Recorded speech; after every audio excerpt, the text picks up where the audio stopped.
Did you know that one royal can communicate via sign language while another is a secret guitarist, or that a certain queen is an accomplished writer?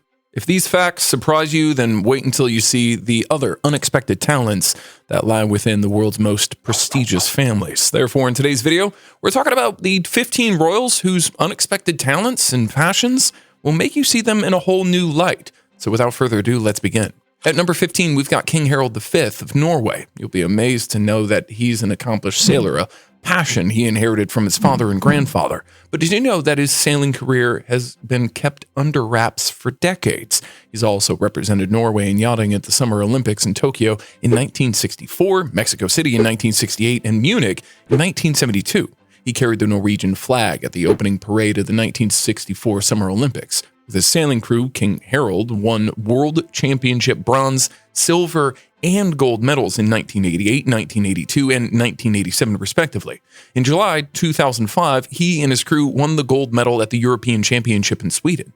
He continued to participate in national and international regattas until 2022, when he declared his competition days over. In 2016, he did compete in the Sailing World Championships on Lake Ontario in Toronto and came second in the Classic Fleet category. So when he retired in 2022, the question everyone was asking was, did he really leave sailing behind, or is there another hidden challenge waiting for him? Next, we've got King Philippe of Belgium. One of his unexpected talents is that he is a fighter jet pilot. His interest in aerospace led him to join the Air Force, where he earned his fighter pilot wings. And from 1978 until 82, he studied at the Royal Military Academy. He trained as a fighter pilot within the Air Force. He also qualified as a parachutist and a commando at the same time. He ultimately held the rank of lieutenant general in both the Belgian Army and the Air Force, and the vice admiral in the Belgian Navy. King Philippe retains his pilot's license by regularly flying in France. In April 2015, King Philippe flew one of Belgium's Army's new NH-90 helicopters for nearly an hour from the Bouvichet Air Base. And during this flight, he wore his khaki flight suit with his badge of the Air Force General and a name tag that said HM King Philippe. Before becoming King Philippe, he was an officer in the Army, paracommando, and pilot of military aircraft and helicopters. He also assumed command of a paratrooper platoon. Isn't that interesting? At number 13, we've got Queen Letizia of Spain. She's been an accomplished writer since her days as a journalist. Letizia studied journalism and worked for several media companies, including La Nueva España, and ABC, and EFE. She also worked for Siglo 21 in Mexico and presented news on television and anchored the evening news program for TVE. One of her important achievements is her reporting for Bloomberg TV and CNN. But Letizia came to the forefront with a report from Washington, D.C. on the presidential election in 2000 and broadcast live from Ground Zero after the 9/11 incident. She also filed reports from Iraq and 9/11 incident. For her outstanding work, she received the Laura Prize from the Madrid Press Association as the best journalist under 30. In 2003, her engagement to King Philippe was announced. Letizia's reporting was characterized by her articulate presentation and incisive analysis. Her work demonstrated professionalism and empathy when handling complex and sensitive topics. Letizia's journalistic endeavors have also poised her as a good writer. She still writes while performing her royal duties. Isn't that amazing? Next, we've got the Princess Kate Middleton of Wales. She even called herself an enthusiastic amateur photographer. However, some experts argue that she downplays her skills. Her experience suggests that she has more professional experience than a typical amateur. She focused on photography for her undergraduate thesis and was in the St. Andrews University Photography Club. She also photographed stocks for her parents' company, Party Pieces. Kate later became the first royal mom to take official photos of her children, and the palace typically uses her photos to mark major occasions. In 2019, she became a patron of the Royal Photographic Society. She has also curated a photography book called Hold Still, A Portrait of Our Nation in 2020, which showcased images of the UK's lockdown during the pandemic. In 2021, her photos of the Holocaust survivors were displayed in an exhibition, and in 2022, some of the photos of her children were displayed at Kensington Palace Expedition. Also, in 2022, Kate photographed Queen Camilla for the cover of Country Life magazine. At number 11, we've got Princess Isabella of Denmark. She is reported to have a talent for singing, creating a path for a parallel career as a singer in the future. It's also reported that the daughter of Queen Mary and King Frederick is pursuing a career as a singer. Danish singer Thor Farvlo even invited her to sing a duet with him after her confirmation in 2022, and he said, quote, "She did really well." Princess Isabella enjoys attending local music festivals and has been seen practicing singing and dancing routines on TikTok. A royal insider mentioned she's serious about her music skills and once been told that she could potentially move into opera with the right training. The Danish public seems to appreciate Princess Isabella sharing her creative side on social media. Isabella enjoys attending local music fest and has been seen practicing there as well in dancing routines with friends. A royal insider stated that Isabella is serious about her music skills and could potentially move into opera after she gets her training. Now we'll just have to see how things proceed for Princess Isabella in the future. Next, we've got Crown Princess Victoria of Sweden. Interestingly, she has several hidden talents and interests. Victoria enjoys playing the piano and is a talented artist there. At the Royal Variety Performance in London, November 30th, 2023, Princess Victoria attended with her husband, Prince Daniel, and spoke with pianist Lang Lang. She also appreciates Swedish nature, enjoys walking and skiing, and likes to spend her free time outdoors. She finds it difficult to sit and to sunbathe, for instance, preferring to be active while outdoors. At Solliden Palace, she enjoys picking berries in the garden. She speaks Swedish, English, German, and French fluently. Growing up, Victoria and her siblings spoke German with their mother. She also learned French while studying in France as a child. She's been taking part in landscape hikes throughout Sweden to raise awareness for what Sweden and nature offer and to encourage people to exercise. She also masterminded the book Explore Sweden that covers her landscape hikes through the country and wrote an introduction to the book, which was published in both English and in Swedish. At number 9, we've got the Grand Duke Henri of Luxembourg. Like Crown Princess Victoria of Sweden, he also has several hidden talents. These include literature, classical music, nature, and sports. In particular, he enjoys swimming, tennis, skiing, and water skiing. He also enjoys sailing and riding his motorbike and participates in hunting, a family tradition. He's a sports enthusiast and a member of the International Olympics Committee. The Grand Duchy also hosts the BGL-BNP Paribas Luxembourg Open, an annual WTA tennis tournament. However, these are images of him attending tennis events, including the London 2012 Olympic Games and the Olympic Games in Beijing in 2008. Grand Duke Henri remained in Paris throughout the 2024 Summer Olympics to support Luxembourg athletes. He and Grand Duchess Maria Theresa met with athletes, volunteers, staff, and visitors and attended different competitions. On day 8, he visited Luxembourg House for a meet and greet with athletes and tried his hand at archery and athletic events. Grand Duke Henri of Luxembourg also enjoys swimming as a hobby. He's successfully passed on his talents to his next generation of royals as well. Next, we've got Prince Haakon of Norway.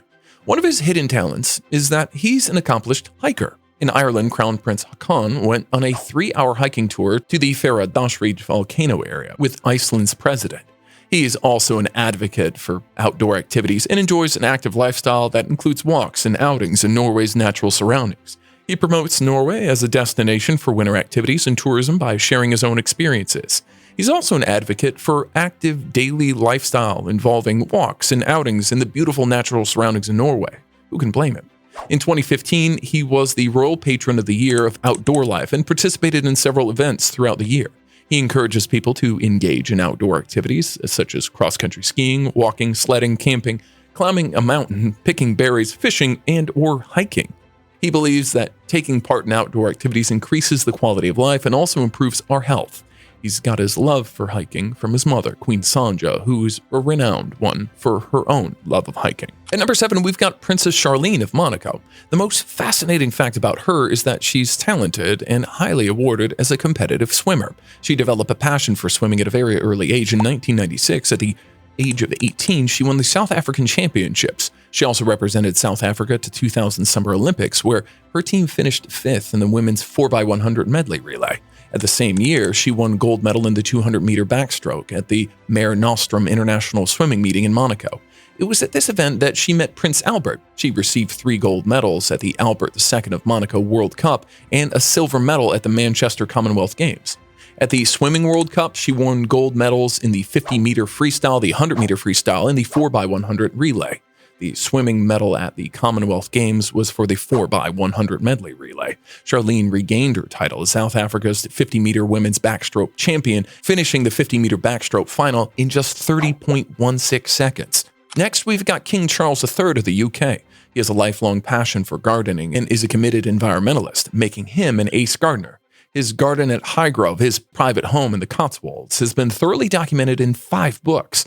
He bought the estate in 1980 and transformed it into a sustainable garden using organic principles. Early on, he invited Dame Miriam Rothschild, an eminent natural scientist and leading authority on fleas, to help him develop Highgrove.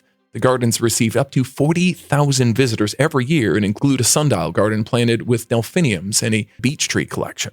King Charles is a believer in organic farming and managed home farm at his Highgrove estate using these methods. In 1985, for instance, he converted his own farmland at Duchy Home Farm to organic and developed his own Duchy Organic brand.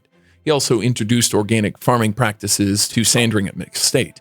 King Charles created sustainable gardens at Highgrove, including the sundial garden we talked about earlier with its famous delphiniums. The head gardener at Highgrove uses discarded papers, food scraps, and garden waste to produce compost. At number 5, we've got Queen Mary of Denmark. Like the Princess of Wales, she has a talent for photography. She recently shared a photo on Instagram that she took of her border collies, Kako and Grace, during a forest walk. Royal followers complimented her photography skills. The post, captioned "Autumn Colors," offered a glimpse into her private life away from royal duties and garnered praise from her followers.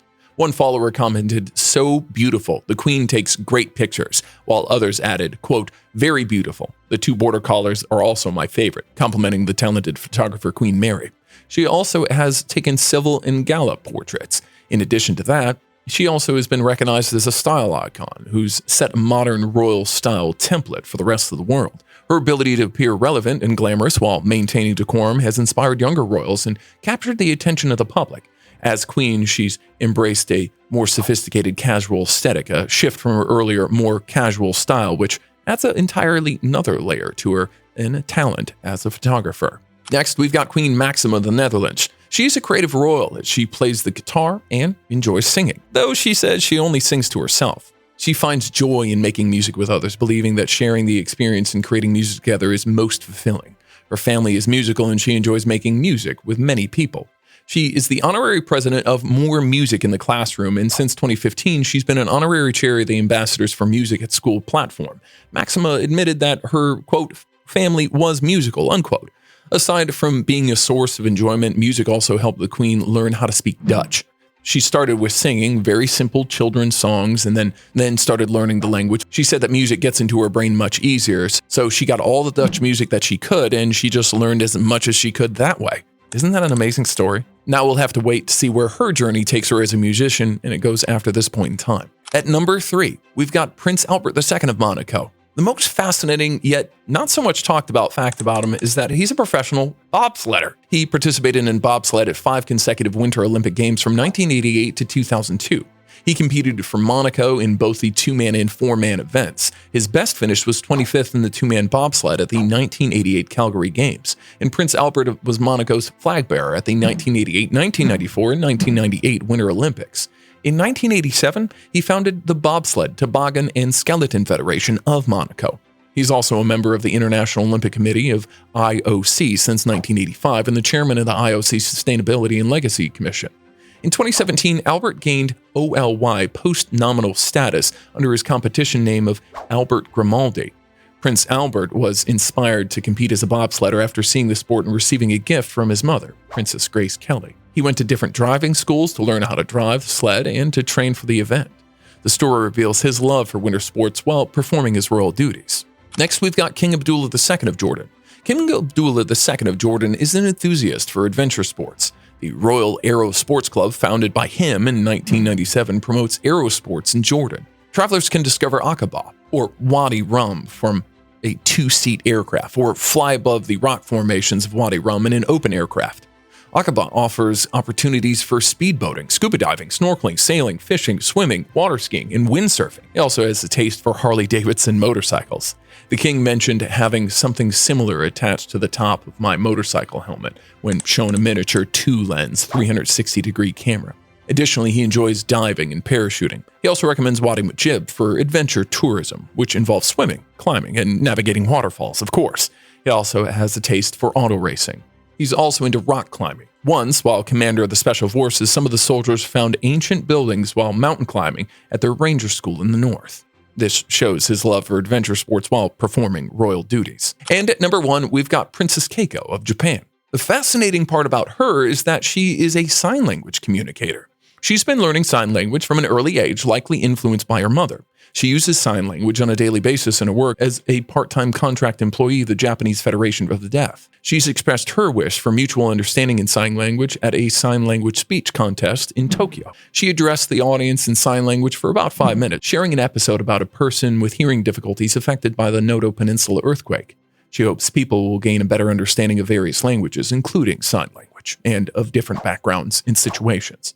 She also spoke in Greek Sign Language while visiting a facility for people with hearing impairments in Greece. She greeted people by Greek Sign Language, saying, quote, "I'm happy to be here. I'm glad to meet you all." She even gave a great speech in sign language at the opening ceremony of a National High School Sign Language Performance Contest to show her appreciation and to give back. And with this, we wrap up this video. We hope you enjoyed the video. If you found our channel interesting, then subscribe to it. Thank you. I'll see you in the next video.